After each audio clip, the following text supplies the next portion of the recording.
नमस्कार, आप सबका स्वागत है इंडिया न्यूज़ और न्यूज़ एक्स पे। मैं हूं आशुकेश तिवारी। कुछ दिनों पहले ना आपने एक यूट्यूब पे फिल्म का ट्रेलर देखा होगा। बड़ा ही यूनिक सा ट्रेलर था और फिल्म का टाइटल भी बड़ा यूनिक सा था। फिल्म का नाम था मोदी जी की बेटी। जब मैंने इस ट्रेलर को देखा और जब मैंने इसके ट्रेलर के थंबनेल को देखा तब मेरे को बड़ा ही यूनिक सा कॉन्सेप्ट लगा। मैंने सोचा आखिर ये फिल्म है क्या, किस बारे में है। मोदी जी की बात हो रही है तो क्या सच में हमारे देश के प्रधानमंत्री नरेंद्र मोदी की बात हो रही है? तो जब मैंने देखा तो काफ़ी यूनिक लगा। अभी ट्रेलर देख सकते हैं, यूट्यूब पे अवेलेबल है। और अगर आपने ट्रेलर देख लिया तो आपके लिए इंडिया न्यूज़ एक सरप्राइज़ लेके आया है। हम पूरी की पूरी स्टार कास्ट के साथ मौजूद हैं, मोदी जी की बेटी के स्टार कास्ट के साथ मौजूद हैं। डायरेक्टर से लेके एक्टर्स तक हमारे पास मौजूद है और एक एक करके इंट्रोड्यूस कराएंगे। चेहरे नहीं खोलेंगे हम। सबसे पहले हम बात करेंगे एडी जी से, जो कि इस फिल्म के डायरेक्टर हैं। और पहले उनसे बात करने का मेरा मन इसीलिए हुआ क्योंकि मैं जानना चाहता हूँ कि आखिर इतना यूनिक कॉन्सेप्ट इनके दिमाग में आया कहाँ से। सर, सबसे पहले फिल्म के बारे में बात करेंगे। बहुत ही यूनिक कॉन्सेप्ट है। Hello, thank you. तो क्या जानना चाहेंगे, मोदी जी की बेटी के बारे में या कॉन्सेप्ट के बारे में? कॉन्सेप्ट के बारे में। तो कॉन्सेप्ट एक बड़ा सिंपल सा कॉन्सेप्ट है कि एक मिस्टेकन आइडेंटिटी के ऊपर ये कहानी बेस्ड है कि एक नाम की वजह से कन्फ्यूजन होती है और दो बेवकूफ़ टेररिस्ट हमारी हीरोइन को, जिनका नाम अवनी मोदी है फिल्म में, वो उसको किसी तरीके से मोदी जी के साथ जोड़ के ये समझ के, और वो बड़े अपने आप को होनहार टेररिस्ट साबित करना चाहते हैं और वो उसको उठा के किडनैप कर लेते हैं और पाकिस्तान ले आते हैं। तो बाकी जर्नी जो है वो पाकिस्तान में है। कहानी एक पूरी हंसी मजाक की कहानी है। बस इसमें एक मैसेज भी है हमारा कि हम लोग जो है इसमें एक लड़की जो है वो पाकिस्तान जाके कैसे एक अमन का मैसेज देती है और कैसे दो बेवकूफ़ जो सिर्फ किसी ना किसी वजह से जो डम एंड इडियट्स होते हैं, वो लोगों के बहकावे में आके कुछ भी करने को तैयार हो जाते हैं। तो वो चीज़ें इस फिल्म में आपको दिखेंगी। सर ने दो टेररिस्ट का जिक्र किया और वो दो टेररिस्ट हमारे साथ मौजूद है। ऑन स्क्रीन टेररिस्ट है लेकिन ऐसे बहुत ही ब्रिलियंट एक्टर हमारे साथ पितृभूष मौजूद है। सर, आप फिल्म में हैं और जैसा कि सर ने बताया वो दो बहुत ही डम टेररिस्ट थे। सर, कैसा एक्सपीरियंस रहा और ये फिल्म के बारे में सुनने के बाद क्या कुछ कहना था आपका? नहीं मतलब बहुत ही अलग ओरिजिनल कॉन्सेप्ट था और इस जॉनरा में ना हमारे देश में बड़े कम फिल्में बनती है। मतलब सटायर है but at the same time full on comedy. तो और कैरेक्टर्स इतने यूनिक थे क्योंकि एकदम पाकिस्तान ऑक्युपाइड कश्मीर में 90% ऑफ द फिल्म सेट है। तो वहाँ के उस तरफ के कश्मीर के कैरेक्टर्स मिले और साथ साथ क्या है ना, टेररिज्म को हमेशा हम वायलेंस ये वो सब में देखा है बट उसका एक सटायर वर्जन बहुत ही कम मैंने मतलब एक आध इंटरनेशनल फिल्म देखी है। यहाँ पे भी एक आध जैसे बनी थी, एक तेरे बिन लादेन बनी थी, बट बहुत ज़्यादा उस जॉनरा में एक्सप्लोर नहीं हुआ है। तो बहुत ही ओरिजिनल कॉन्सेप्ट था और मुझे बहुत मज़ा आया करके। ओरिजिनल कॉन्सेप्ट था जी हाँ। तेरे बिन लादेन की बात की, बहुत ही वो भी ज़बरदस्त मूवी थी और हम आशा करते हैं कि उससे भी ज़बरदस्त ये मूवी निकलेगी। सर, आपको कैसा लगा जब आपने सुना इस फिल्म के बारे में और जब आपको ये रोल मिला? जो हमारी फिल्म की अदाकारा है, मुख्य अदाकारा अवनी मोदी, उन्होंने ये फिल्म लिखी है। तो काफ़ी बढ़िया फिल्म लिखी थी। इनफैक्ट जब मैंने पढ़ी तो सुबह मेरे पास इसका सिनॉप्सिस आया और मेरे ख्याल से कुछ चंद घंटों के बाद ही दोपहर तक मैंने कॉल कर दिया था ये कहने के लिए कि मैं करना चाहता हूँ, क्योंकि बहुत ही बढ़िया स्क्रिप्ट लिखी गई थी। और ऊपर से जब हमने इसके बारे मतलब शूट भी करी हमने जब फिल्म, तो काफ़ी वर्जिन लोकेशंस पे हमने शूट किया। बहुत मुश्किल और कठिनाई से उन लोकेशंस पे जाकर, बिकॉज वहाँ पर ना रोड्स हैं ना कुछ है, ऐसी ऐसी लोकेशंस पे हमने शूट किया। तो बहुत एडवेंचरस रही फिल्म और हमने बहुत एडवेंचर और मज़े भी किए हैं। तो जब हमने मज़े किए और हमें भी मज़ा आया, तो कहते हैं ना कि जब कलाकार खुद मज़े लेने लगता है तो ऑडियंस का झूम जाना तो बिल्कुल बनता ही है। तो ऐसी ही कुछ ये फिल्म भी है। अब जब हमने इतने लोगों से बात कर ली तो फाइनली उससे बात करेंगे जो उस फिल्म के स्टार कास्ट है। अवनी हमारे साथ मौजूद है, अवनी मोदी, जो कि लिटरली पाकिस्तान जाती है, मैसेज दे के आती है और किडनैप ही हो जाता है नाम की वजह से। हाँ जी, thank you first of all. और बताइए क्या जानना चाहते हैं फिर और कैसा मतलब कहाँ से ये कॉन्सेप्ट आया और कहाँ से सोचा आपने कि ये फिल्म करते हैं और कैसे, मतलब पूरी जर्नी बताइए। मैं बहुत ही ज़्यादा जानने के लिए उत्सुक हूँ। उत्सुक है, ठीक है। वेल ये मोदी जी की बेटी जो टाइटल है ये तो मीडिया ने ही मुझे दिया है और एक कंट्रोवर्सी हुई थी मेरे साथ 2014 में जहाँ पे मैं एक तमिल फिल्म की प्रेस कॉन्फ्रेंस के लिए चेन्नई गई थी, और वहाँ पे एक रिपोर्टर ने मुझे एक मस्ती के लिए या मान लो छेड़ने के लिए जो भी एक सवाल पूछ दिया कि आप तो गुजरात से हैं, आप मोदी है, और आपका क्या पीएम मोदी से कोई रिश्ता है क्या, कल उठ के आप उनकी बेटी बेटी निकल गई तो ऐसा उन्होंने सवाल किया। तो मैंने जवाब दिया कि जी हाँ, मैं मोदी जी की बेटी हूँ, और सिर्फ मैं ही नहीं, इस देश की हर बेटी मोदी जी की बेटी की तरह है। अब मुझे ये नहीं पता था कि उनको फिर क्या सूझा। नेक्स्ट डे हेडलाइन छपती है कि Avni Modi claims to be daughter of PM Modi, and this is how मैं ओवरनाइट मोदी जी की बेटी बन गई। अब ये 2014 में हुआ था, और मुझे लगा चलो एक आध बार किसी ने इसको ट्विस्ट करके मेरे शब्दों को छाप दिया, उसको फिर इतने सारे लोगों ने वायरल किया, हर न्यूज़ पोर्टल में, हर वेबसाइट में इसको मैं मोदी जी की बेटी, मतलब मुझे क्लैरिफिकेशन देना पड़ता था लोगों को कि ये गॉसिप है, ये न्यूज़ नहीं, इस पर भरोसा मत करो। और ये काफ़ी सालों तक चला। फिर एक बार 2017 की बात है, जब इंडिया और पाकिस्तान के ऊपर अभी जो आर्टिस्ट को बैन किया गया है वो उस वक्त नहीं था। तो 2017 में मुझे एक पाकिस्तानी फ़िल्म की ऑफ़र आई, ठीक है। तो मैंने कहा कि हाँ, अच्छी फ़िल्म होगी तो क्यों नहीं, मैं करूँगी पाकिस्तानी फ़िल्म है तो क्या हुआ, अगर माहिरा खान यहाँ की फ़िल्मों में काम कर सकती है तो हम भी कर सकते हैं वहाँ पे। तो उन्होंने फिर प्रोड्यूसर ने कहा कि लेकिन ना एक दिक्कत है, ये जो मोदी जी की बेटी टाइटल जो आपके वो कंट्रोवर्सी चल रही है, उसके चलते अगर हमने आपको पाकिस्तान भेज दिया, फिर अगर हम आपको वहाँ से वापस नहीं ला पाए तो हमें जवाब देना भारी पड़ जाएगा, तो इसको रहने देते हैं। एंड वहाँ से मुझे ये कॉन्सेप्ट मिला कि जो आतंकवादी जो मिलिटेंट होते हैं वो कम पढ़े लिखे, ऑलमोस्ट मतलब अनपढ़ गंवार होते हैं, उनके अंदर ज़्यादा वो अक्ल नहीं होती है कि गॉसिप और न्यूज़ का फ़र्क समझ में आए। और बहुत जगह पे ऐसा छोटे शहरों में होता है, उनको ये लगता है टीवी पे आती है वो हर बात सही है, अखबार में जो छपता है वो सब कुछ सच है। तो ये अगर कोई ऐसा मान ले इसको, इस घटना को, जो ये गॉसिप मेरे साथ हुआ है, तो क्या होगा। तो ये इस तरीके से पूरी कहानी जो है मेरे दिमाग में आई, और मैंने हमारे डायरेक्टर एडी सिंह सर को सुनाई, और उनको बड़ा मज़ेदार लगा। बोला यार ये तो कॉन्सेप्ट में तो बहुत दम है, तो आई थिंक इसके ऊपर फिल्म बननी चाहिए। एंड दैट इज़ हाउ हमने इस टाइटल के ऊपर कहानी लिखी, और कहानी के ऊपर फिर फिल्म बनाने की सोची। वैसे बहुत ही इंटरेस्टिंग कहानी भी थी ये, और ये फिल्म देखने के बाद और मज़ा आएगा। लेकिन यहाँ पे मैंने सोचा कि जो जो चीज़ें आपके साथ हुई है ना, वो जो पाकिस्तानी फिल्म थी, ज़रा उस बताइए कि क्या कौन सी फिल्म होने वाली थी वो, अगर आप करने जाती। वो मुझे नहीं पता वो क्योंकि वो बहुत इनिशियल स्टेज पे बात हुई थी, तो ना तो मेरे पास वो स्क्रिप्ट भी आई, क्योंकि वो जो मेरे फ्रेंड है वो लंदन में उनका प्रोडक्शन हाउस है, तो बहुत सारी इंडियन फिल्मों की शूटिंग वहाँ पे लाइन प्रोडक्शन का वो काम करते हैं, तो इंडियन पाकिस्तानी हर तरीके की फिल्मों का वो काम करते हैं। तो ऐसे ही उन्होंने कहा कि कुछ करना चाहोगी, मैंने कहा अच्छी स्क्रिप्ट है तो डेफिनेटली करना चाहूँगी। तो वो बात वहाँ तक पहुँची ही नहीं, उसके पहले वो बंद हो गई चीज़ वहाँ पे। ये थी। वैसे अब बात करें तो कास्ट के बारे में अब बात कर लेते हैं। कास्ट हमारे साथ मौजूद है, एडी सर से बात करेंगे। सर, अब आपको पता था कि आपको ये फिल्म बनानी है, तो आपने कैसे सोचा कि मैम के अलावा कौन कौन से कास्ट होंगे हमारे साथ जो इस रोल में परफेक्ट बैठने वाले हैं? ये कैसे आपको पता कि मुझे पता था कि ये फिल्म मुझे बनानी है? जब मैम स्टोरी आपके पास लेके आई तब?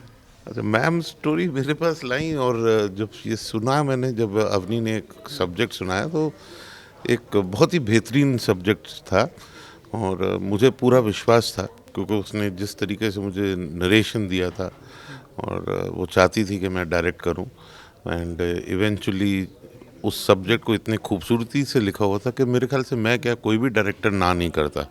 ये किसी भी डायरेक्टर के लिए, कोई भी काबिल डायरेक्टर इसको उठाता, क्योंकि ये सब्जेक्ट में अपने आप में बहुत दम है। तो एक अच्छी फिल्म बनाने के लिए एक एनर्जी चाहिए होती है, विश्वास चाहिए होता है कि आपको अपने सब्जेक्ट पे भरोसा होना चाहिए। तो एक डायरेक्टर जो पीछे से एड फिल्म्स करता है, मैं 30 साल से सिर्फ एडवर्टाइजिंग वर्ल्ड में एड फिल्म्स करता रहा हूँ, तो जिन दिनों में ये कहानी सुनी थी तब मैं साउथ में था, हैदराबाद में, और तो इन्होंने कहा आप लिखो और या इसको कहीं से लिखवाओ, बट जो नरेशन इन्होंने दी थी तो मुझे विश्वास था कि ये इससे अच्छा कोई नहीं लिख सकता। तो इनकी थोड़ा पुश किया, इनको कन्विंस किया, और इवेंचुअली इन्होंने ये बहुत अच्छे से स्टोरी लिखी। एज अ इंडिपेंडेंट डायरेक्टर उसको अगर एक अच्छा सब्जेक्ट मिलता है और फीचर फिल्म करने के लिए, क्योंकि ये मेरी डेब्यू फिल्म है और एड फिल्म्स में बेशुमार करता है with the best of brands, तो मुझे ये मौका छोड़ना नहीं था, क्योंकि आई न्यू कि इसमें मैं अपने जो भी एडवर्टाइजिंग में मैंने सीखा है, जितनी अच्छी एड फिल्म्स बनाई हैं, उनका सारा निचोड़ इसमें मैं डाल सकता था। ऊपर से मुझे ये विश्वास था कि इस फिल्म को स्टार्स नहीं चाहिए, स्टार्स की ज़रूरत नहीं, क्योंकि जब कंटेंट होता है तो कंटेंट अपने आप में जो है वो किंग है। सो वो कंटेंट की वजह से आई वांटेड टू यूज़, एक तो अवनी को खुद ही इसी वजह से आई वांटेड टू यूज़, और ज़ाहिर है वो राइटर थी तो सब्जेक्ट भी उन्होंने सुनाया था। फिर जब पीतोबाश और विक्रम का बात आता, जिक्र आता है, तो उन लोगों ने पीछे पास्ट में इतना काम किया है, इतना अपने आप को प्रूव किया है कि कोई डाउट नहीं था। तो वो जो दो इडियट्स चाहिए थे और एक तीसरा को मिला के एक आइडिया ये था कि इन दोनों को यूज़ करके उस तरीके से ढाला गया है फिल्म के अंदर, और जो इनकी वोकैबलरी और एक्सेंट जो इन लोगों ने यूज़ किया है, वो ऐसा लगेगा ही नहीं कि ये लोग पाकिस्तानी नहीं हैं या टेररिस्ट नहीं हैं। So I think that was more than enough for me to be convinced कि करना है।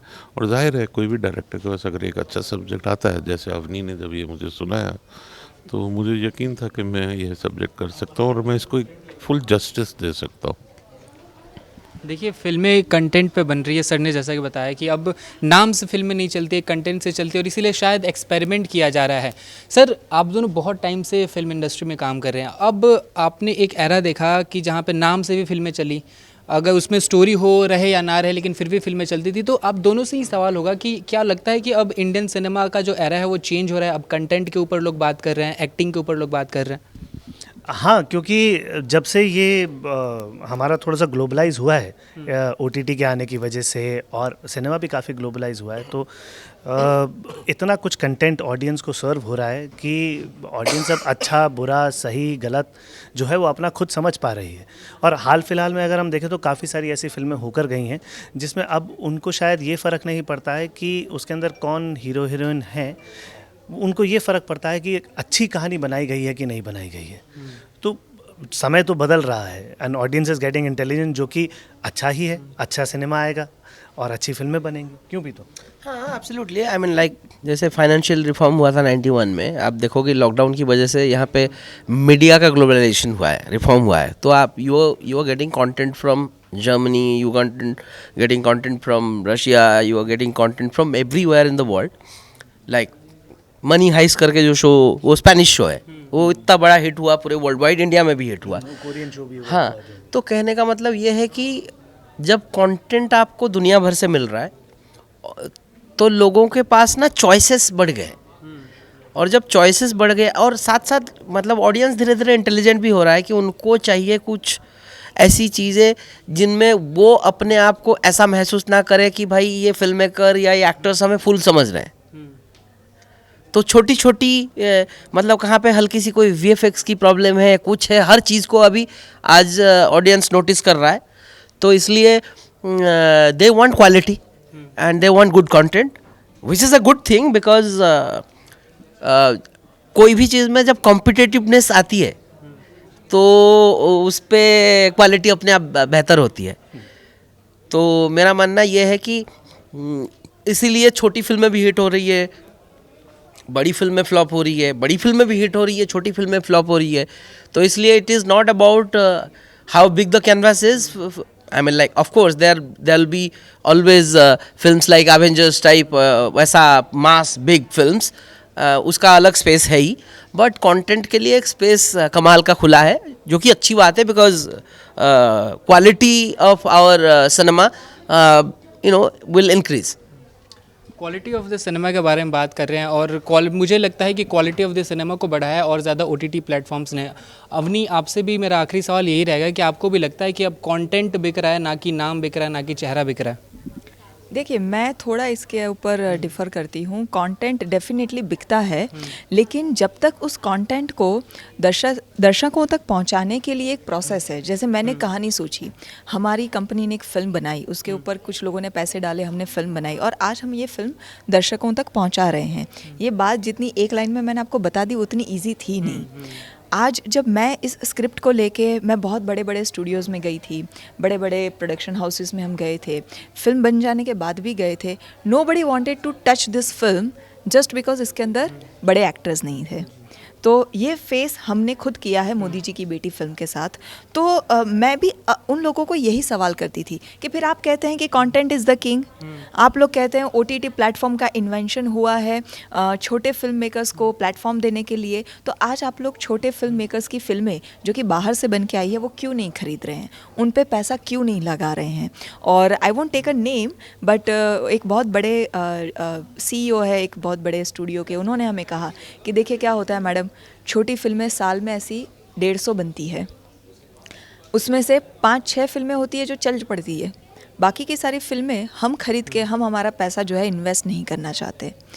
जबकि बड़े एक्टर की फिल्में मतलब अगर बुरी भी है तो भी उनके एक ब्रेक इवन निकल जाता है क्योंकि उनके अंदर फेसिस है। ये उनका एक लॉजिक था, उन्होंने हमें दिया।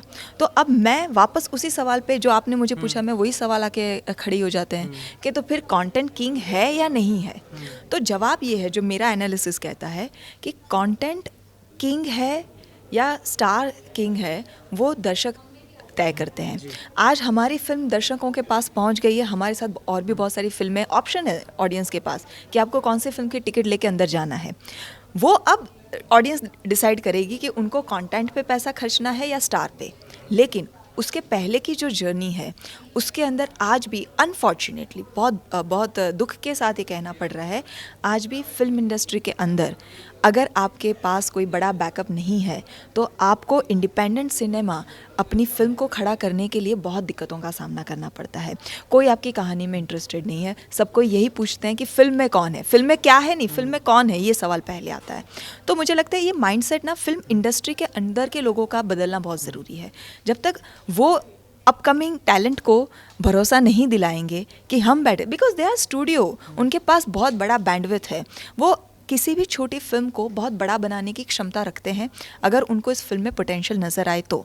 लेकिन उनको अपनी नौकरी बचानी है, उनको ये है कि अगर ये फिल्म में नुकसान हुआ तो जवाब कौन देगा ऊपर, ये बहुत सारे सवाल जवाब उनके ऊपर भी आते हैं। तो उसकी वजह से वो लोग सेफ गेम खेलते हैं। और सेफ गेम क्या है कि स्टार को लेके प्रोजेक्ट माउंट करो तो एटलीस्ट तुम्हारे डिजिटल सैटेलाइट थिएट्रिकल थोड़ी तो एक रिकवरी होती है ओवरसीज़, तो एक तुमने जितना लागत लगाया ना उतना तो निकल जाता है। This is again very unfortunate thing. अगर मैं इसीलिए दर्शकों से खास अपील करना चाहूँगी कि हमारे जैसी फिल्म मोदी जी की बेटी, जो कि हमारी अपनी फिल्मों में से एक है, अगर आप भी जो लोग ये टीवी के आगे देख रहे हैं, ये न्यूज़ ये सुन रहे हैं, आपको अगर दिल में कभी ख्वाहिश होगी कि आप एक्टर बनना चाहते हैं या एक फ़िल्म बनाना चाहते हैं, आप अगर एक फ़िल्म मेकर है, तो आप जिस तरीके की फ़िल्म बनाते, मोदी जी की बेटी ऐसी ये फ़िल्म है। और इसीलिए बहुत ज़रूरी है कि आप और हम मिलके इस फिल्म को सक्सेसफुल बनाएं, ताकि आने वाली जनरेशन में बहुत सारे टैलेंटेड लोग हैं जो फिल्म इंडस्ट्री में पहुंचना चाहते हैं लेकिन उनका हाथ थामने वाला कोई नहीं है। वो खुद अपने लिए फिल्म बनाने की क्षमता रखते हैं लेकिन वो कहीं ना कहीं डरे हुए हैं कि अगर हमें कोई सपोर्ट नहीं करेगा तो हम आगे कैसे आएंगे। तो उन लोगों तक ये मैसेज पहुंचे और उनको हिम्मत मिले, करेज मिले कि हाँ, हमारे पास टैलेंट है, हमारे पास एक अच्छी स्क्रिप्ट है, हम खुद फिल्म बनाते हैं। सो दैट्स वेयर वी से कंटेंट इज़ द किंग। तो ये कंटेंट को किंग बनाना आपके ऊपर है और उस किंगडम में बहुत सारे स्टार्स काम करेंगे फ्यूचर में।